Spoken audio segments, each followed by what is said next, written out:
How to find TikTok videos that you have already seen. That's pretty quick and easy, just follow these simple steps.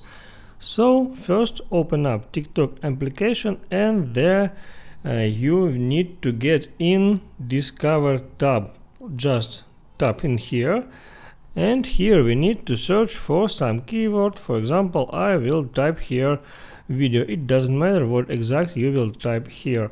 Then you should tap on this icon and here we select this button watched videos, toggle this on, and now if we press apply we go back here to videos tab and here we see all the videos that we are already watched since all the time. So now you know how to find TikTok videos that you have already seen. Make sure you like this video. See you next time.